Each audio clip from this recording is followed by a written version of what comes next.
ነበትክ እንደና እግዚአብሔር ይመስገን ተጠፋፋን ብዙ ነገር ሆነ ምናልባት አንድ 3 ሳምንት 4 ሳምንት ሊሆን ነው ሳንገናኝ በሌላ ሚዲያም አላየሁህምና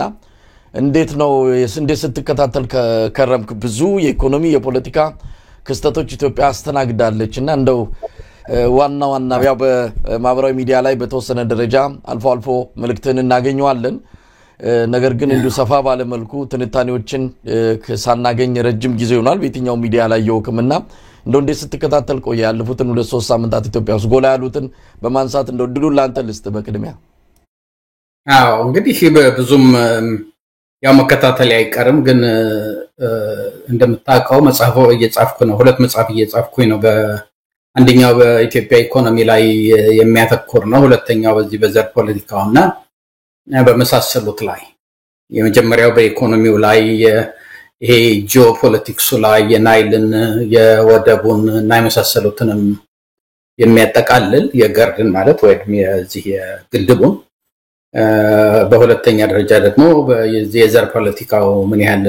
አስጊ ሁኔታ ላይ እንደሆነና በዛ ላይ ትንሽ ሰፋ ያለ ሁለት መጽሐፎች እየጨረስኩኝ ነውና እዛ ላይ ትንሽ ፎከስ ላርግ ብዬ ብዙም ወደ ሚዲያ ላይ አልመጣሁኝም ነበር ሆኖም ግን ያው ከቀን የሚደረጉትን የፖለቲካ የኢኮኖሚ የሚጻፉት ምናምን ማንበብ አይቀርም በተወሰነም ደረጃ ፌስቡክ ላይ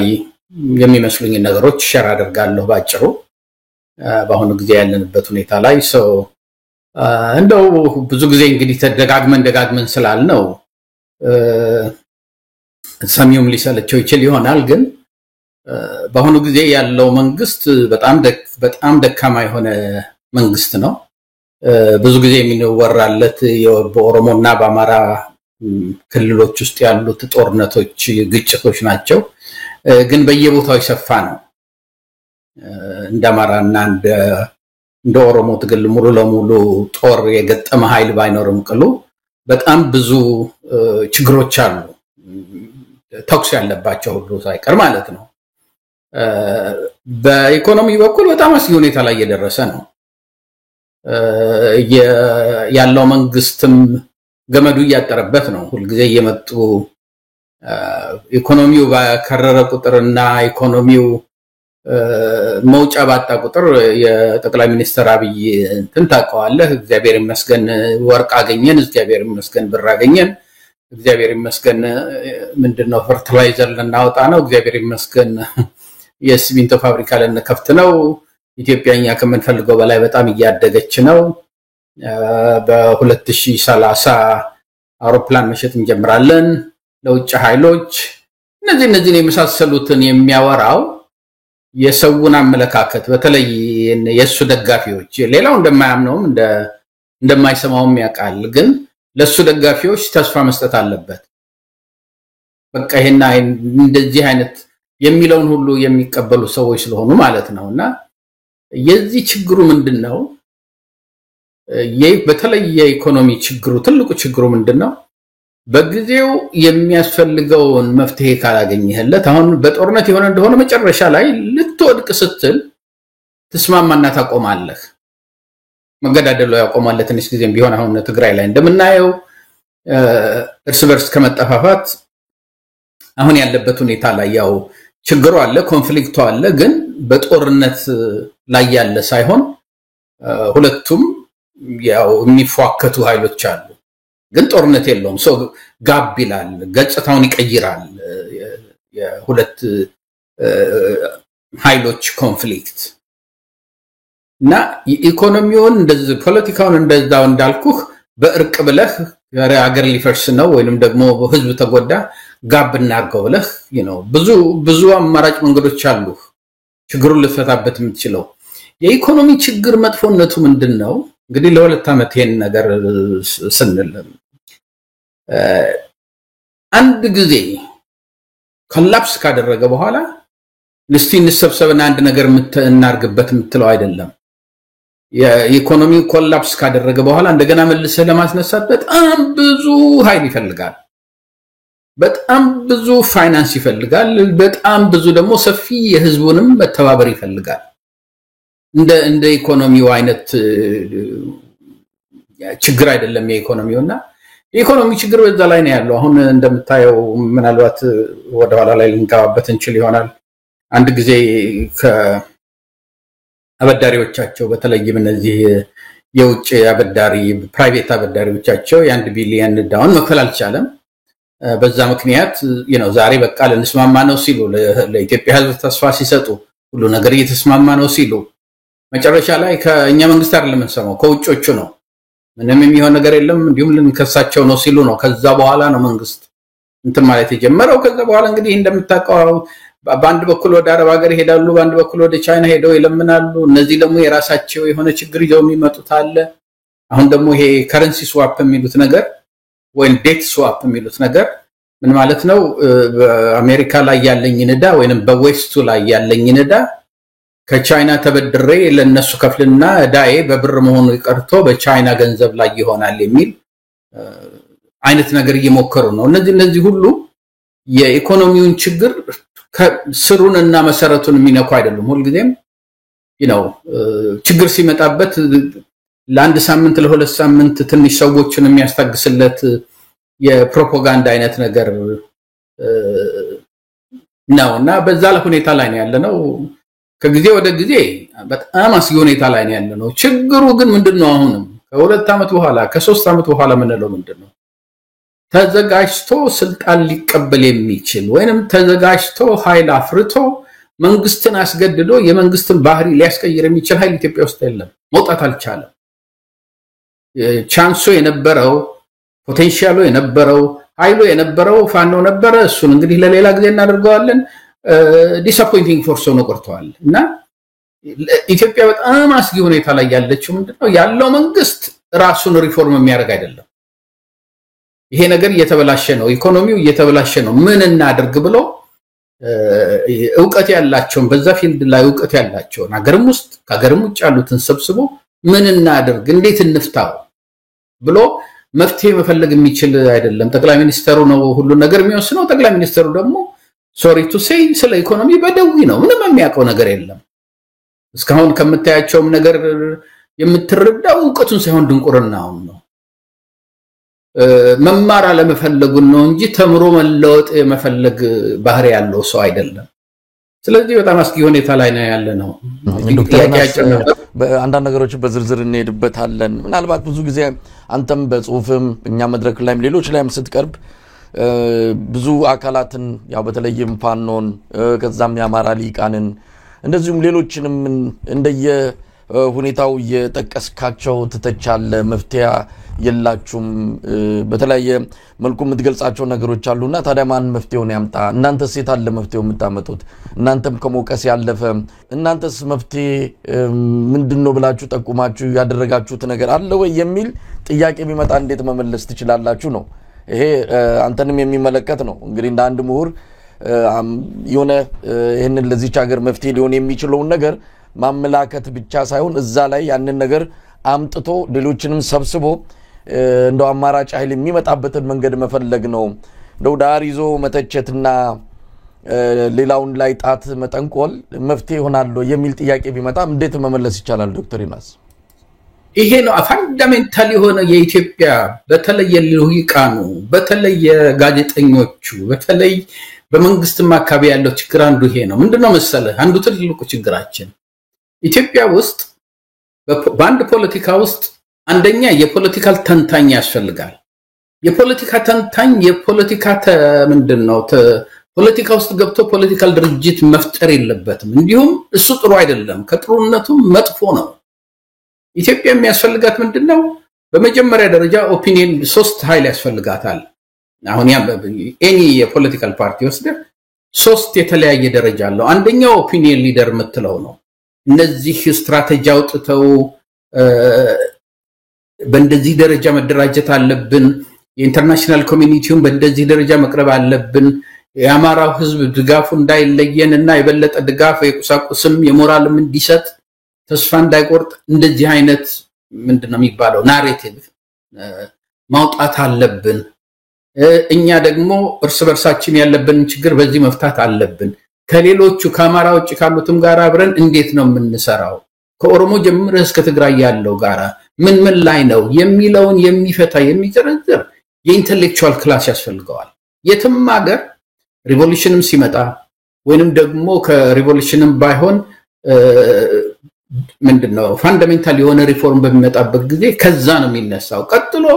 አክቲቪስት የሚባለው አለ ያ አክቲቪስት እንግዲህ ይሄ ኦፒኒየን ሊደር የሚባለው ሊቃን የሚባለው ያወጣውን የስትራቴጂ ወደ ተግባር ላይ እንዲቀየር የሚያደርገው ሁለተኛው ኃይል ነው ሶስተኛው ፋኖ ቄሮ የምትለው ብረት አንስቶ ወይንም ደግሞ በሰላማዊ አመጽ የሚያምጽ የሚያሳምጸው ኃይል ነው የመጀመሪያው ኦፒኒየን ሊደር በምትልበት ጊዜ ሁለት መልክ አለው የመጀመሪያው መልኩ ምንድነው እንደኔ አይነቱ ነው እኔ የድርጅት ፖለቲካ ውስጥ መግባት አልፈልግም የኔ ችሎታዬም ቴምፐራመንቴም ብቃቴም ያለውን የፖለቲካ አናሊሲስ መስጠት ነው ይሄ ነው ችግሩ ይሄ ነው መፍትሄው ብሎ መጻፍ ነው ከዛ በኋላ ግን የማደራጀት ግዴታውም የለብኝም ፍላጎትም የለኝም አንዱ ትልቁ ችግር ምንድነው መሰለህ ሐሳቡን የሚያፈልቀው ሰው ተግባር ላይ የሚፈጽም በሚሆንበት ጊዜ ኮንፍሊክት ኦፍ ኢንትረስት ይመጣል የሱን የሚወደውን ሐሳብ ወደ ስራ መገልበጥ ስለሆነ የሚፈልገው ያ ኮንፍሊክት ኦፍ ኢንትረስት የሚባለው ለዛ ነው ስለዚህ እንደኔ አይነቱ እንደዚህ ነው ችግሩ ለዛ ነው ካሁን በፊት ሁለት የአማራ ማኒፌስቶ በጣም ረዘም ያለ ጽፍ ያለውን ከዛም በኋላ ደግሞ የአማራ ችግሩ ይሄ ነው በእንደዚህ ነው የሚፈታው የሚል መስመር አስቀምጫለሁ መቀበል አለ መቀበል እዛ ያንን ወስዶ ማዳበር ያንን አይቶ የበላዩ ላይ መጨመር ወይንም ደግሞ እሱን ጥሎ ሌላይ ማውጣት የሌላው ኢንተሌክቹዋል እንትን ይሄ አንተ የምትለውን ለምንድነው ያንን የቦታው ያሉትን የተጻፉትን ወይንም ደግሞ እንደነዚህ አይነት ሐሳቦችን ወደ ስራ ላይ ማውራት ያለበት የፖለቲካል ፓርቲው ነው የፖለቲካ ውስጥ ገብተው እንሳታው ለምሳሌ ማነው ስሙ ልደቱን ያየው እንደሆነ የሚጽፈውን ያህል ፖለቲካም ውስጥ መግባት ስለሚፈልግ የፖለቲካ ድርጅትም መፍጠር ይፈልጋል እሱ በእኔ አስተሳሰብ ካሁን በፊትም ጽፌበታለሁ እሱ ጥሩ አይደለም ምክንያቱም የሐሳቡና ወደ ስራ ላይ በመተወስድበት ጊዜ ኮንፍሊክት ኦፍ ኢንትረስት ይመጣል አሁን ልደቱን የሚቃወመው ሰው ያየህ እንደሆነ እንደዚህ አርጎ ነው ሶ ሐሳቡ ላይ እንኳን ለዲስከሽን አይቀርብም ወደ ስራ ላይ በገባበት ጊዜ እንደዚህ አድርጎናል እንደዚህ ሰርቶ ነበር የሚለው ነው የሚመጣውና ለኔ መልሴ ባጭሩ ምንድነው የኔ ሪስፖንሲቢሊቲ ወይን ማድረግ የምችለው የፖለቲካል አናሊሲስ መስጠት የፖለቲካል አናሊሲሶች ደግሞ ከመጀመሪያ ጀምረህ አይታቸው እንደሆነ በማውገዝ ላይ ብቻ የተመሰረቱ ሳይሆን እነዚህ ነገሮች መሰራት አለባቸው ችግሩ ይሄ ነው ከዛ በኋላ ነው ያማራው ኢንተሌክቹዋል ሪሊ አለም ልትለው አትችልም አልሞትኩም በያሏሽም ብሎ የጻፉት ማናቸው ስማቸው ከማንኛውም ልሂቅ ኢትዮጵያ ውስጥ ካለው የመጨረሻ ደካማው ያማራ ልሂቅ ነው ያ ደግሞ ከካልቸሩ ጋር የተያያዘ ነው ብዙ ጊዜ እንዳልኩት እንጂ አማራ 40 ዓመት ለ50 ዓመት የተበደለ ኃይል ሆኖ ከ40 50 አንዳንዱም 70 ሚሊዮን የሚል ኃይል ይዞ ደንበኛ ታርጌትድ የሆነ ተጠቂ ሆኖ እስካሁን ድረስ የፖለቲካል አጀንዳ አንድ ይሄ ነው ያማራ የፖለቲካል አጀንዳ ብሎ ማውጣት አለመቻሉ ያማራው ድክመት ነው ያንን መናገሩ የግድ ዶክተር ዮናስ ሌላ ጊዜ እንምጣበት ምክንያቱም በዚህ ጉዳይ ላይ አንድ ጥርት ያለ መስመር ማውጣት ያልተቻለበት ለምንድን ነው ከዚህ በፊት በተደጋጋሚ ተናግረናል ያማራ የሚለው አማራ በሚል የወል ስም የሚጠራው ማህበረሰብ ምን አይነት ነው መነሻው ምንድነው ከእንደሌላው ብሔርተኛ በዛ ደረጃ ጠንካራ የሆነ ብሔርተኝነት ይዞ መውጣት ያልቻለበት ምክንያት ምንድነው እንደዚህ ብትንትን ያለበትና ቶሎ ተሰብስቦ ትርጉም ያለው የፖለቲካ ኃይል መሆን ያልቻለው የራሱ የሆነ ብዙ ትንታኔዎች እየቀረቡ ድክመት አለ ድክመቱ ምንም ጥርጥር የለውም ሁላችንም የምንለው ነው ግን ቶሎ መውጣት ያልቻለበት ከራሱ አቅም በላይ የሆነ ያንን ደግሞ እንዳያደርግ ኢትዮጵያ ውስጥ ባለው የፖለቲካ አውድ ብዙም እንዳይንቀሳቀስ ብዙም እንዳይራመድ የተደረገ ማህበረሰብ ከመሆኑ ጋር ተያይዞ ጊዜ ሊወስድ ይችላል እየመጣም ነው የሚሉ ወገኖች አሉ እሱንም አንድ ላይ አድርጎ በስፋት መነጋገር ያስፈልጋል ባጭር ጊዜ ውስጥ በሁለት ዓመት ውስጥ እንግዲህ ፋኖ ትግል ከተጀመረ 2 ዓመቱ ነው በ2 ዓመት ውስጥ ይሄ የአማራ ብሔርተኝነት እንደ አንድም እኮ የፋኖን ትግል ከሚቃወሙት መሃል ከኦሮሞ ብሔርተኞች ከትግራይ ብሔርተኞች ከሌላውም በላይ አማራው ራሱ ነው የፋኖን ትግል እንዳይሳካ ያደረገ ያለው ባሁን ሰዓት ለአብይ እኮ የምርኩዞ ነው በወታደር ውስጥም በፖለቲካ ውስጥም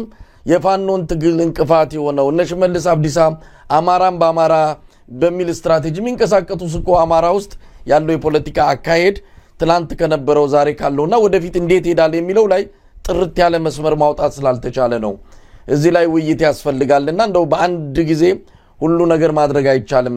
እናንተም ትግስታታችኋል እውነት ለመናገር ዶክተር ዮናስ ትግስታታችኋል ስታመላክቱም በመሸንቆጥ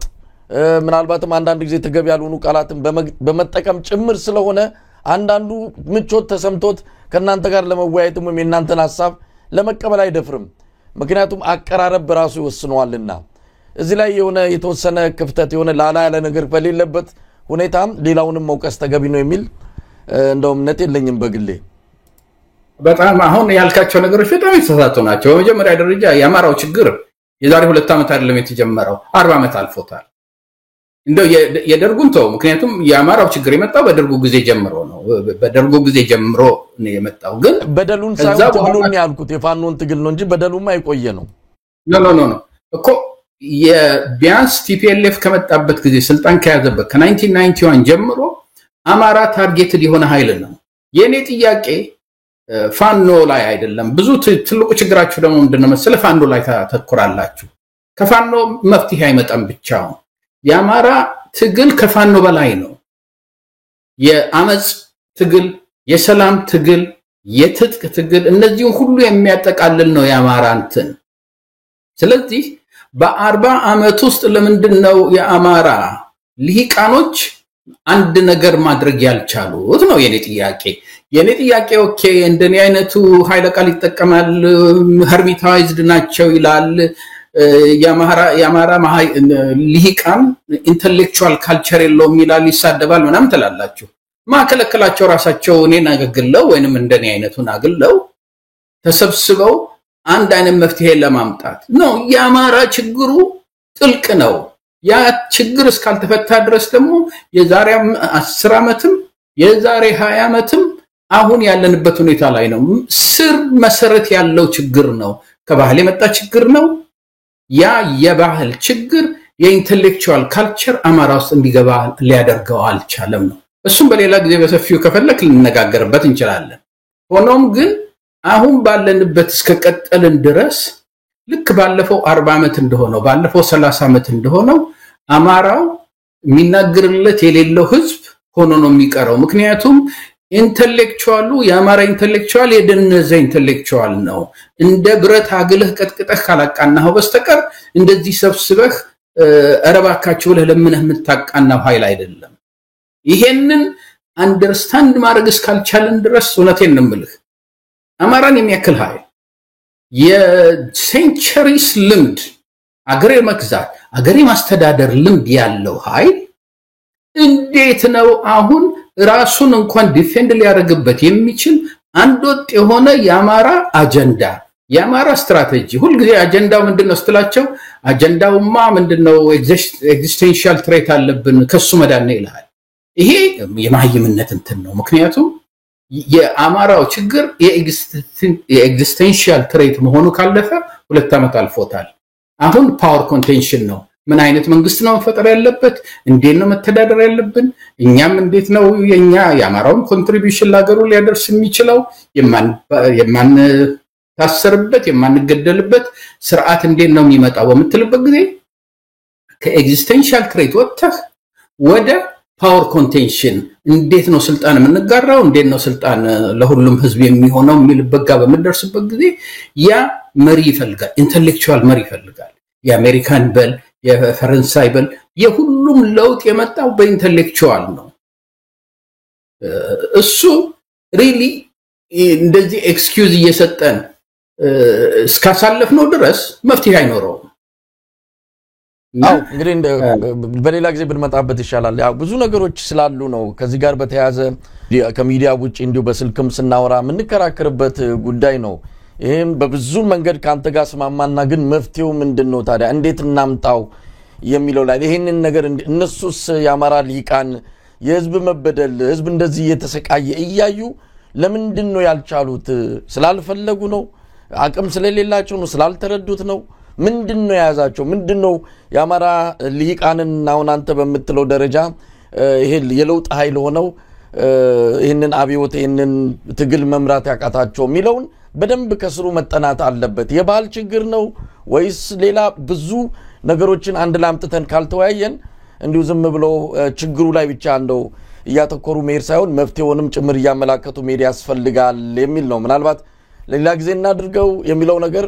የሚያሳምን ይመስለኛል ዛሬ የተዘጋጀነው በዋናነት ኢኮኖሚው ወዴት ያመራ ነው አብይ አህመድ አሁንም ሶፍ ዑመር ዋሻ ሄዶ ኢትዮጵያ ትበልጽጋለች አትጠራጠሩ እኛ ባንደርስበት ልጆቻችን ይደርሱበታል እየተመነጠቀን ነው እየሄድን ነው አዲስ የብርሃን ዘመን መጥቷል እያለ ነውና ምናልባት ይሄን የሚልበት በተደጋጋሚ እንዲያን ነገሮችን ለህዝብ የሚያቀርብበት ማይክ በጨበጠ ቁጥር ስለ ብልጽግና ማይክ በጨበጠ ቁጥር ኢትዮጵያ እየተለወጠች ነው እንደው ሚራክል ነው ያየን ያለ ነው የሚለውን ነገር ለምን ደጋገመው መቼ ነው የሚቆመውስ ይሄ ነገር ህዝብ እየተበደለም አሁን እኮ ህዝብ መፈክር ይዞ ወጣውን አፋር ላይ ዛሬ እርቦናል የሚል መፈክር ይዞ ነው የወጡት እርቦናል ጠምቶናል ብለው እንዲህ የሚል ህዝብ ላይ እየመጣ ብልጽግና የሚል የቴሌቪዥን ዲስኩር በየምሽቱ ማሰማት መቼ ነው የሚቆመው የሚለውን ጥያቄ እንደው መመለስ ስላለብን ነው ትልልቅ ነገሮች ስላሉ ነው እንደው ዶክተር ዮናስ የኢኮኖሚው ጉዳይ በተለይ በከቅርብ ጊዜ እየሆነ ያለው አንደኛ የብድሩ ጉዳይ ነው ብድሩ በጣም አደገኛ በሆነ መስመር ላይ ወጥቷል ሊከሱን ይችላሉ ወደ ህግ ጉዳይ ከሄዱ ምንድነው ልናጣ ምንችለው ምን አደጋ ሊመጣብን ይችላል የሚለውንም እንደው እንዴት ማየት ይቻላል ሌላው ሰሞኑን እዚህ ነበሩ ባልስልጣናቱ አሁን እዚህ ያለው ነገር ተዘጋ መሰለኝ እንደፈለጉት ይሄዳ አይደለም ስለዚህ ለሁለት ተከፈሉና ቻይናና ዱባይ ሄደዋል እዛ በመሄድ የሚለውጡት ነገር አለ ወይ እንደው ልመናው ደጅ መጥናቱ እንደው ጫማ መላሱ አልበዛም ወይ እንደዚህም ተደርጎ የሚመጣ ገንዘብ ያየን አይደለም አሁንም ልመና ነገም ልመና ነው በዚህ የሚገነባ ኢኮኖሚ ካለም አብይ አህመድ የሚያኩራራው አይደለም እና እንዴት ያየው ነው ግን ዶክተር ዮናስ እንግዲህ የአብይ አንዱ ትልቁ ችግር የሚመስለኝ ምንድነው አሁን በቅርብ አንድ ቪዲዮ አይቼ ነበርና ምን አለ እኔ ከናቴም ከአባቴም ከዳህ ቤተሰብ ነው የወጣሁት እናትና አባቴ በእግራቸው እየሄዱ እኔ ግን መኪና ነበረኝ እነሱ ኬሻ ላይ የተኙ እኔ በፍራሽ ላይ አንሶላ በአንሶላ ላይ ሌላ አንሶላ ከዛ ላይ ብርድ ልብስ ለብሼ መቆይ ነበር የምተኛው እነሱ ግን እየበረዳቸው ነበር የሚተኙት ብሎ ተናገረና ያንን ሲያብራራ ምን አለ እኔ እንደዛ ምለውን ምንድነው አለ እናቴ ሱቅ ስትልከኝ አለ ሂድና ቶሎ ደርሰህና ስትለኝ እሺ ልና መኪናዬን ይዤ ነው የሚሄደው አለ መኪናው ምንድነው ኢማጂኔሽን ነው ሄድና ማርሽ ያስቀባና ሪያል ክሮጣለሁኝ አለ እና የሮጥኩኝ ደግሞ ማርሽ ቀይራለሁ አለ እያደረኩኝና እዛ ሲደርስ መኪናዬን አቆምና ሱቅ ምገዛውን ወስድና መኪናዬ ላይ ጭምና ሪያልኩኝ እየነዳው ሄድ ነበር በኢማጂኔሽን ነው እኔ የምሰራው እና ከዛ በኋላ መቤት ደግሞ እናቴና አባቴ ኬሻ አንጥፈው ሲተኙ እኔ መጀመሪያ ኬሻውን አነጥፍና ይሄ ምንድነው ይሄ ፍራሽ ነው ላለው አለ እንደገና ያንኑ ኬሻ ነሳና እንደገና አነጥፈውና ይሄ የታችኛው አንሶላ ነው ላለው እንደገና እሱ ነው አደርግና ይሄ የላይኛው አንሶላ ነው ላለው ከዛ በጨረሻ ላይ ብርድ ልብስልና ደግሞ ከላይም ለብሳት አንድ ነገር አለችኝ እሷን አመጣና አልጋ ላይ ተመችቶኛ አድራለሁ ኢማጂኔሽኒ በዛ ነው ምገዛው አለ አሁንም ይሄ ሰውዬ የኢትዮጵያ ህዝብ በሚራበበት ጊዜ in his imagination በጣም ሀብታም ህዝብ ነው ብሎ የማመን እምነት አለው ይሄ ደግሞ ሪሊ ከአንዳንድ ምንድነው ኢማጂኔሽን ልኩን ሲያጣ ኢሉዥን ይሆናል ዲሉዥናል ትሆናለህ ያ ደግሞ ክሊኒካሊ በሽተኛ ነህ ማለት ነው ከሪያሊቲ ጋራ ኢማጂኔሽን ማለት ጥሩ ነው እዚህ ቦታ ላይ ደርሳለሁ እንደዚህ ያደርጋለሁ ብለ ራሽናል የሆነ ድረስ ያንተ ኢማጂኔሽን ጥሩ ነው መጥፎ የሚሆነው ያንተ ኢማጂኔሽን ዲሉዥናል ሲሆን ነው ያ በሽታ ነው የአብይ እሱ ነው ምክንያቱም ሰው ሁሉ ግራ የሚገባው እሱ አካባቢ ያሉ ሰዎች ሁሉ እንትን ሲሉ እንደው ማነጋገር አይቻልም እንዲሁም መጥፎ ነገር እንደዚህ ነው ኢኮኖሚው ተብሎ ኔጋቲቭ ነገር ሲነገረው ይጮሃል እንዲሁም የድሮዋን ፕሬዚደንት እንደው አንቺ ዝም ብለሽ ሁሉ ጊዜ ታለቅሻለሽ እስከማለት ደርሷል ስብሰባ ላይ ይሄ ነገር እንደዚህ ነው ብሎ በሚሉበት ጊዜ ፕሬዚደንቷ ማለት ነው ስለዚህ በዛ የሚመራ ሰው ስለሆነ የህዝብ መሞት የህዝብ ማለቅ ለሱ እንትኑ አይደለም ብሪያሊ የኢትዮጵያን ኢኮኖሚ አስፋራሲስ ኮንሰርን በቃ እንደዛ የነዳ እየሄደ ነው ያለው በሱ ኢማጂኔሽን ሁሉ ነገር እየተስተካከለ ነው on the other hand ትዝል እንደሆነ የዛሬ አንድ ዓመት ተኩል አንተም ላይ ቀርቤ እኔና ፕሮፌሰር አቡ ግርማ under the hood political analysis የሚል ጽሁፍ ረዘም ያለ ጽፈን ነበር መኪና ስትገዛ ምንድነው ከላይ ቀለሙን አይታ አይደለም under the hood ይሄ ምንድነው የሚከፈተው የፍለፊቱ ያለው ኮፈን ነው የሚባለው እሱም ከፍተህ ውስጡን ካየህ በኋላ ነው የምትገዛውና ኢኮኖሚውንም እስቲ እንዲህ ሽፋኑን እናንሳና ውስጡን እንመርምረው ብለን በደንብ ገብታን በመንመርምርበት ጊዜ ሊትራሊ አግሪካልቸሩ ብትል ኢንዱስትሪያላይዜሽኑ ብትል ኢምፖርት ኤክስፖርት የምትለው ብትል ፋውንዴሽኑ የተደረመሰ ነው ይሄ ነገር ካሁኑ አንድ ነገር ካልተደረገ በጣም አደገኛ ቦታ ላይ ነው አገሪቷን የምትጥለው የሚል ጽሁፍ አቅርበን ነበር አሁን እነዛ ነገሮች እየታዩ ነው እንዲሁም አንዱ አንደርላይን ሃይላይት ያደረግነው ወይንም ደግሞ ያሰምርንበት ነገር ምንድነው የኢትዮጵያ መንግስት ለደሃ እነዚህ በጣም ችግር ላይ ያሉ ተብሎ የመንግስት ባጀቱን አብይ ከመጣ ጊዜ ጀምሮ ወደ ጦርነቱ ወይ ደግሞ ይሄ ወደ ኮሪደር ልማትና ወደ ቤተ መንግስት ግንባታ አድርጎት ድህነት እየጨመረ ነው ብለን ነበር የጻፍነው አሁን ይሄው የወርልድ ባንክ ሪፖርት 43% 30% ነበር at one point በ2006 በ2016 በፈረንጆች አሁን 43% ነው በ2025 እንትን ያለው ይሄ በጣም አስጊ ሁኔታ ነው ምክንያቱም ከ43% እንደገና ወደ ታች ወደ 30% ለማምጣት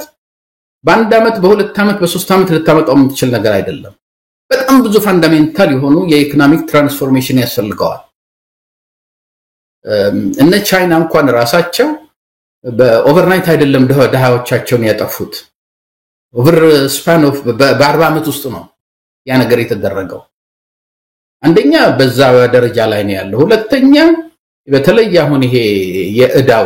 ችግር እዳው በሁለት በኩል ነው የተያዘው አንደኛው ከዚህ ከፕራይቬት ከግል ባንኮች የተበደሩት ኢንተርናሽናል ባንኮች ኮርፖሬሽን ምንድነው ፕራይቬት ባንኮች እንደ ወርልድ ባንክ እና IMF ሳይሆን ባንኮች ከነሱ የተበደሩት 1 ቢሊዮን አለ አሁን ወርልድ ባንክ እና IMF የሚሏቸው ምንድነው ከኛ ላይ ይሄ ፓሪስ ክለብ ከሚባለው ላይ የተበደሩት ወደ 30 ቢሊዮን ሆነዳለ እሱን ሪስትራክቸር ልናደርግላችሁ የምንችለው ሪስትራክቸር ማለት ምን ማለት ነው በነሱ ቋንቋ ኢትዮጵያ 30 ቢሊዮን ብር እንዳለባት ያ 30 ቢሊዮን ብር እንበል በ20 ዓመት ተከፍሎ የሚያልቅ ነው አሁን ባለው እንደ ምሳሌ ነው የምነግርህ በ20 ዓመት ተከፍሎ የሚያልቅ ነው ኢንትረስት ሬት የምትከፍሉት እንበል 3% ነው በተለያየ ደረጃ የተበደሩት ተለያየ ስለሆነ ኢንትረስት ሬቱ ግን እንደው በአቨሬጅ 3% ነው ብትፈልጉ 2% ነው በየአመቱ ደግሞ ለይሄንን ዳችሁን የምትከፍሉት በየኢንስቶልመንቱ ይሄን ያህል 100 ሚሊዮን ነው 500 ሚሊዮን ነው 100 ሚሊዮን ነው 200 ሚሊዮን ነው whatever አሁን መክፈል ስላልቻላችሁ በ20 ዓመት መሆኑ ቀርቶ ወደ 30 ዓመት እናራዝምላችኋለን ስለዚህ በአመት የምትከፍሉት ይቀንስላችኋል አንድ ነው ይሄ እንግዲህ አንዱ የሪስትራክቸሪንግ መንገድ ነው በተጨማሪ ደግሞ 3% የነበረው ኢንትረስት ሬታችሁ እየከበዳችሁ ስለሆነ እንቀንስና 2% እናደርግላችኋለን በሱም እንረዳችኋለን ሶስተኛና ዋናው ደግሞ ከ30 ቢሊዮን ውስጥ 10 ቢሊዮን እንመራችኋለን 5 ቢሊዮን እንመራችኋለን ስለዚህ ሪስትራክቸር አድርገላችሁ ስንጨርስ ያ 30 ቢሊዮን 20 ዓመት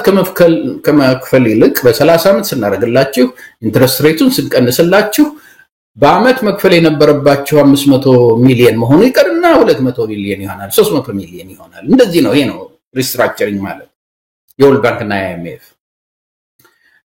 በ1993 ይመስለኛል ከነጭራሹ ሙሉ ለሙሉ በብዛት የአፍሪካ ሀገሮችን ሰርዘውላቸው ነበር ኢትዮጵያን ሳትቀር በቃ መክፈል አልቻሉ በዕዳ ላይ ዕዳ ያደረግናቸው ኢኮኖሚያቸውን ማሳደግ አልቻሉ ምህረት ይደረግላቸው ተብሎ ሁሉ እስከ 90% 80% 100% ምህረት የተደረገላቸው ሀገሮች ነበሩ ይሄ ነው አንደኛው የዴት ወይንም ደግሞ የዕዳ ክፍል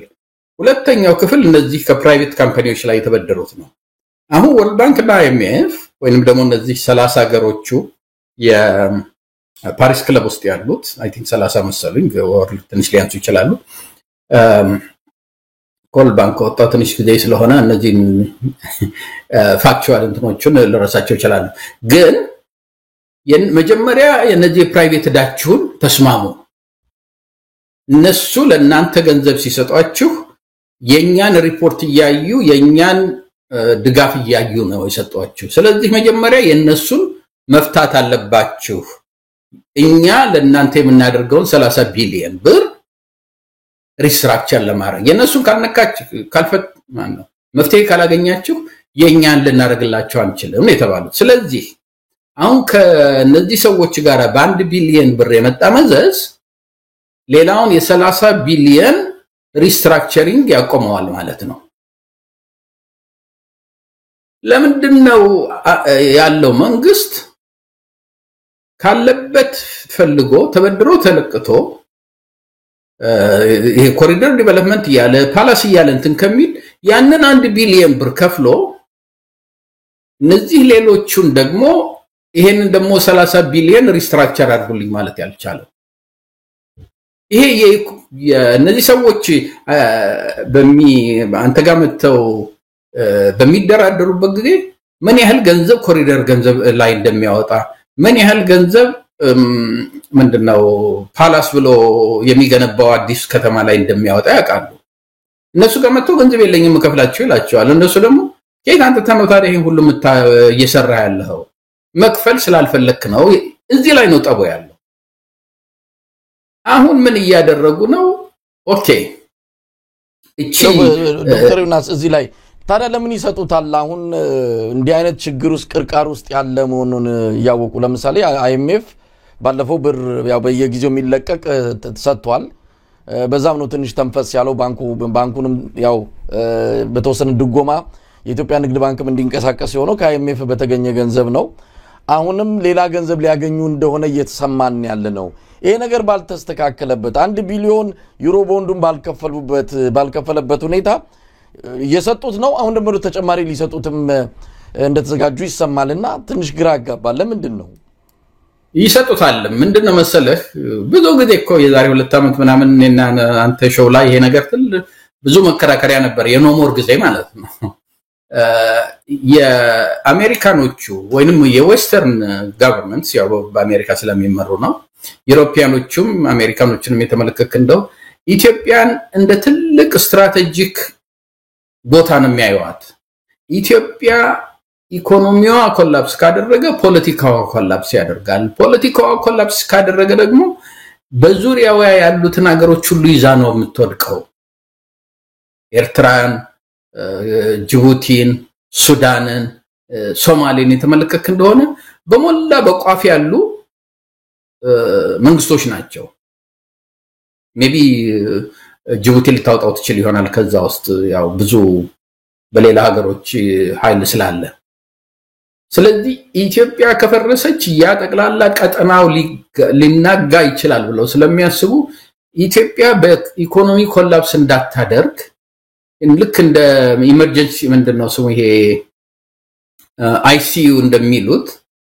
ኢመርጀንሲ ሩም ሄደህ ኢንቴንሲቭ ኬር ዩኒት የሚሉት አይደለም በጣም ስትታመም የሚከቱህ እዛ ውስጥ ስትገባ ምንድነው የሚያደርጉት ጠብ ምትል በደም ስር ውስጥ የሚልኳት ምግብ አለች አይደለም ሊኩዊድ የሆነ ነገር ልክ እንደዛ ነው በአሁኑ ጊዜ ለኢትዮጵያ የሚሰጡት ያሉት እንዳትሞት ብቻ የሚያስፈልጋትን ያህል እየለኩ ነው የሚሰጡት ያሉት ኢትዮጵያ የምትፈልገው በ2019 2020 ትዝልህ እንደሆነ አብይ እንደመጣ በአመት 10 ቢሊዮን አንድ ጊዜ ከወርልድ ባንክ IMF እና ከአፍሪካን ዲቨሎፕመንት ባንክ ብቻ በ2019 $9 ቢሊዮን ነው አፕሩቭ የሆነው ከዛ ውጭም እንደገና ስትመለከተው እንደዛ አይነት ብዙ ገንዘብ ነው የሚያስፈልጋት ለዲቨሎፕመንት አሁን እነሱ እየሰጡን ያሉት እንዳንፈርስ ሪቀጠናውን ኮላፕስ እንዳያደርግ በቃ የአይሲዩ ዩኒት የኢንቴንሲቭ ኬር ዩኒት ውስጥ እንዳለ ሰው ልክ በቃ ይሄ ነገር አለቀ ኢትዮጵያ ነገ ዘይትም ቤንዚን የምታስገባበት ገንዘብም ያንዶር ነው ያላት በጣም አደገኛ ሁኔታ ነው ሲባል ወይ IMF ወይ ወርልድ ባንክ ይመጡና ጣል ያረጉላቸዋል በዛ ደረጃ ነው ያለው ሁኔታው አሁን ግን አየህ መሰረታዊ የሆነ የኢኮኖሚክ ቀውስ አለ ሀገሪቱ ውስጥ እንዴ ቀላል እኮ አይደለም መጀመሪያ በትግራይ ላይ የነበረው የሁለት አመት ጦርነት ምን ያህል ኢኮኖሚውን በ38 ቢሊዮን ብር አከሰመው ይባል ነበር አይደለም አሁን አማራ ውስጥ ዶላር ለማለት ነው አይደል ዶላር አሁን ደግሞ አማራ ውስጥ ልክ ያኛው ሲያቆም አማራ ውስጥ ያን ያህል ጦርነት አለ እንዲሁም በስፋትና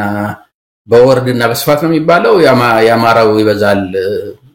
ለኢኮኖሚክ ኢምፓክቱ በዛ ላይ የኦሮሞ ችግር እንዳለ ነው እንደ ልብ እቃ ከአንድ ቦታ ወደ አንድ ቦታ የሚለዋወጥበት ቦታ ላይ አይደለም ያለው እና እንደዚህ በሆነበት ሁኔታ ላይ እነዚህ ፋንዳሜንታል የሆኑ የኢኮኖሚክ ቀውሶችን ማስተካከል ስላልቻሉ አሁንም የሚያደርጉት ምንድነው ይሄ ባንዴድ የሚሉት ነገር አለ አይደለም እጅ የተቆረጠን እጅ እዚች ላይ ትንሽ ፕላስተር የማስቀመጥ አይነት ነገር ነው አሁን ቻይና የሄዱት ምንድነው በአንድ በኩል ነው እንደሚመስለኝ አማተሪሽ የሆነ ፖስቸሪንግ ነው ምንድነው አሜሪካኖቹ ወደ ቻይና ጋር ስንሄድ ወይንም ዩሮፒያኖቹ ምን ፈልገውን ይሰጡናል ይሄ ቻይና እና አሜሪካንን ኮንፍሊክት ውስጥ ከተን እናገኛለን የሚል ሪሊ የልጆች ጨዋታ ነው እየተጫወቱ ያሉት አሁን እያደረጉ ያሉት ምንድነው ኦኬ let's say 5 ቢሊዮን እዳ አለብን በአሁኑ ጊዜ መከፈል ያለበት እሱንኛ መክፈል ስለማንችል ከናንተ እንበደርና እናንተ የኛን እዳችንን ለኛ ላበደሩ ስጡና ወደናንተ ይዘዋወር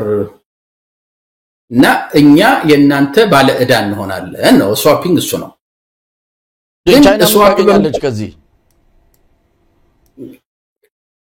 ቻይና የራሷ የሆነ ጂኦፖለቲካል ኢንትረስት አላት የአፍሪካን ሀገሮችን ኮንትሮል የማድረግ አፍሪካን ሀገሮች ላይ ኢንፍሉዌንስዋና ተጽዕኖዋን የማሳደግ ኢንትረስት አላት ለቻይናም ይሁን ለአሜሪካ አሁን ኢትዮጵያ እንዲህ የምትንደፋደፍበት 5 ቢሊዮን 10 ቢሊዮን ብር እዚህ ጋር የሚሉት ገንዘብ አይደለም ግን የሚያገኙት የፖለቲካል ኢንፍሉዌንስ መፍጠር ይፈልጋሉ አሁን እንግዲህ ምንድነው መሰለህ የሚሆነው የአሜሪካ የነበረብህን እዳ ቻይና ይከፍልልህና አንተ ለቻይና ባለ እዳ ትሆናለህ ባለ እዳ በመትሆንበት ጊዜ ግን በዶላር ሳይሆን ባለ እዳ የምትሆነው በቻይና ከረንሲ ይሆናል ኦኬ የተለያዩ ችግሮች አሉት ይሄ ጥሩ ብለህ ልታስበው የምትችለው የሾርት ተርም ወይንም ደግሞ ያጭር ጊዜ ችግርህን ሊያቃልልልህ ይችላል ይሄንን ዩሮፒያኖቹን ከትከሻ ላይ ያወርድልሃል ችግሩ ምንድነው ብዙ በቻይና ገንዘብ ላይ እንትን ያደረክ ስትመጣ ዲፔንድ ያደረክ ስትመጣ በአሁኑ ጊዜ የዓለም ንግድ ውስጥ ቻይና ኮንትሮል የምታደርገው በቻይና ብር ትራንዛክት የሚያደርግ 2% ብቻ ነው ወደ 60% በዶላር ነው ስለዚህ ቻይና ላይ ዲፔንድ በመታደርግበት ጊዜ አንደኛ የቻይና ከረንሲ አፕ እና ዳውን በሚሆንበት ጊዜ የቻይና ከረንሲ እየጠነከረ በሚመጣበት ጊዜ የኢትዮጵያ ከረንሲ ዶጋ አመድ እየገባ ይመጣል ችግሩ ምንድነው ኦሬዲ 15 ቢሊዮን እዳ አለብን ቻይና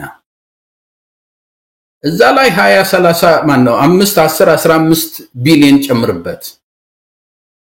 ልንወጣው የማንችለው አይነት እዳ ነው የምንገባው ቻይና ጋር ሁሉ ጊዜ እኔ ምንድነው የምለው የወርልድ ባንክ IMF የዩሮፒያን ሀገሮች የሚሰጧችሁን ገንዘብ ምንም ወደ ኋላ ሳትሉ ዝም ብላችሁ ወሰዱ መጨረሻ ላይ ምህረት ያደርጉላችኋል ምክንያቱም ቀብድ የሚባል ነገር የለም በወርልድ ባንክ እና በIMF 10 ቢሊዮንም ሰጡ 15 ቢሊዮንም ሰጡ 1 ቢሊዮንም ሰጡ ቀብድ የሚባል ነገር የለም ይሄ ፖርትህን አሲዘህ ወይንም ደግሞ የጎል እንትን ወርቅ የምታወጣበትን ማዕድንህን አሲዘህ የሚባል ነገር የለም መክፈል ሳትችል ሪስትራክቸር ያደርጉልሃል ምህረት ያደርጉልሃል እንደዚህ ነው የሚካሄደው ቻይና ግን ምህረት የሚባል ነገር አታውቅም እንዲሁም ብዙ ጊዜ ቻይና የምታደርገው ደግሞ ምንድነው ቀብድ ትይዛለች አሁን ለምሳሌ የሞምባሳ ፖርት በቀብድ ተይዟል ስሪላንካ ፖርት በቀብድ ይዘው ስሪላንካ መክፈል ስላቃተው ለ99 ዓመት ወስደውታል መሬቱን እነሱ ቀልድ የሚያውቁ ሰዎች አይደሉም ሁለተኛ ነገር ደግሞ ምንድነው በምንም አይነት ምህረት የሚባል ነገር አያውቁም እንደዚህ እንደ ኢሮፒያኖቹ እንደ ወርልድ ባንክ እንደ IMF አይ መክፈል አልቻሉም ስለዚህ ምህረት ይደረግላቸው የሚባል ነገር የለም ወይንም ሪስትራክቸር እናርግላቸው የሚባል ነገር የለም አሁን አንጎላን የተመለከትክ እንደሆነ ሄደ ብታነብ ለአንጎላ ብር ይሰጣሉ ግን ዳይሬክትሊ ከአንጎላ ቤንዚን ያወጡ ወደ ቻይና ነው የሚሄደው እንደዛ አይነት ችግር ውስጥ ነው ኢትዮጵያ የምትገባው ስለዚህ አሁን ቻይና ያዘችው ነገር አለ ማለት ነው ኢትዮጵያ አሁን ብር ሲሰጥ ያለ ቀብድ አትሰጥምና ያዘችው ነገር አለ ማለት ነው እሱ ነው የችግሩ ምንድነው በድሮ ጊዜ ለምሳሌ በ1980ዎቹ 1990ዎቹ ጊዜ የላቲን አሜሪካን አገሮች በጣም አዳበስቶባቸው መክፈል አቅቷቸው ነበር ለነሱ ያበደሩት ፕራይቬት ካምፓኒዎች ይሄ ገንዘባችን ከስሮ መቅረቱ ነው ብለው ኦክሽን ማድረግ ጀመሩ አርጀንቲና 100 ሚሊዮን ብር እዳ አለባት እኔ ከፈለጋችሁ አንድ ሰው 120 ሚሊዮን 100 ሚሊዮን ነው 20 ሚሊዮን ለኔ ስጡኝና ያንን የ100 ሚሊዮን እዳውን እናንተ ወሰዱት ከዛ በኋላ ቀስ ያላችሁ ሊከፍሏችሁ ይችላሉ ይሄ ነው ስዋፒንግ የሚሉት ነገር ትንሽ በአማርኛው አይደል ነው ለማብራራትና በዲስካውንት ነው እንደዚህ ስዋፕ በመታደርግበት ጊዜ አሁን የቻይና እና የቻይና አንዱ መጥፎ ነገር ምንድነው መሰለህ ምንም አይነት ዲል ሲያደርጉ ትራንዛክት በሚያደርጉበት ጊዜ ገንዘብ በሚስጥር ነው ትራንስፓረንት አይደለም ስንት ኢንትረስት ሬት እንደሚሰጡ አይታወቅም በምን አይነት ተርም እንደሆነ አሁን ይሄ ስዋፒንግ የሚባለው ከረንሲ መቀያየሩ በቻይና እና በአሜሪካ የኢትዮጵያ ነዳ በምን አይነት እንደሚቀየር አታውቅም ቀብድ ያዛያዝ አታውቅም የሁሉ ነገር በጠቅላይ ሚኒስትር ኦፊስ ነው የሚሰራው እና ለኢትዮጵያ በጣም ችግር ነው ይሄ አሁን እየተፈጠረ ያለው ሁሉ ጊዜ ምንድነው ካሁን በፊት ትዝይል እንደሆነ ኢትዮጵያ ብሪክስን ጆይን አደረገች በቃ